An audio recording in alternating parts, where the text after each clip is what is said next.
TB আক্রান্ত পেশেন্টদের যে সিমটমগুলো দেখা যায় সেগুলি হলো ক্রনিক কাফ, অর্থাৎ 3 সপ্তাহের বেশি সময় ধরে কাশি হয়, স্পেশাল সকালে ঘুম থেকে উঠে কাশিটা বেশি হয়। 2 নম্বর হলো বিকেলবেলা করে জ্বর আসে এবং রাত্রেবেলা ঘুমের ভিতরে ঘাম হয়। অনেক সময় বুকের উপরে ব্যথা শুরু হয়, এর সাথে হালকা জ্বর আসে এবং পেশেন্ট ক্রমশ নিজেকে দুর্বল ফিল করে এবং সাথে ক্রমশ ওয়েট কমতে থাকে।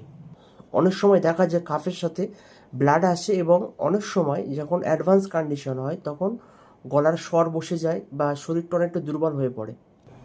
যদি এরকম সিমটম থেকে থাকে সেক্ষেত্রে আপনি আপনার নিকটবর্তী হসপিটাল বা সাব সেন্টারে গেলে সেখানে বিনামূল্যে আপনার স্পুটাম টেস্ট করা হবে এবং যদি টিবি আক্রান্ত হয় তাহলে ট্রিটমেন্ট করা হবে ফ্রিতে।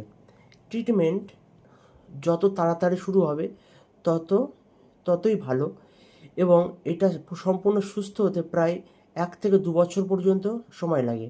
টিবি আক্রান্ত ব্যক্তির বাড়ির সকলকে টিবি পরীক্ষা করতে হবে, অর্থাৎ স্পুটাম চেক আপ করতে হবে ওনাদের কারো হয়েছে কিনা।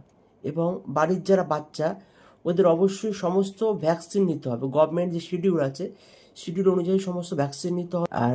আর টিবি আক্রান্ত মানুষকে বিশেষত বাচ্চাদের সংস্পর্শে না আসাই ভালো। সব থেকে ভালো হয় তাদের একটা সেপারেট ঘর বা সেপারেট জায়গা করে দিলে বেশি ভালো হয়। যদি কোনো ব্যক্তি টিবি আক্রান্ত হয়ে থাকেন সেক্ষেত্রে কোনো ভয় না পেয়ে আপনার নিকটবর্তী স্বাস্থ্যকেন্দ্র বা নিকটবর্তী সাব সেন্টার থেকে ওষুধ খাওয়া শুরু করুন। ওষুধ খেলে আপনি সুস্থ হয়ে যাবেন। যদি আপনি ওষুধ না খান তাহলে আপনি তো সুস্থ হবেনই না, সঙ্গে সঙ্গে আপনার ফ্যামিলিতে যারা আছেন ওনারাও কিন্তু আক্রান্ত হওয়ার সম্ভাবনা বেড়ে যাবে। তাই অযথা আতঙ্কিত না হয়ে ওষুধ যত শীঘ্রই সম্ভব শুরু করুন। আপনি খুব শীঘ্রই সুস্থ হবেন। ভিডিওটি ভালো লাগলে চ্যানেলটি সাবস্ক্রাইব করুন আর কোনো জিজ্ঞাসাবাদ থাকলে আমাকে প্রশ্ন করুন।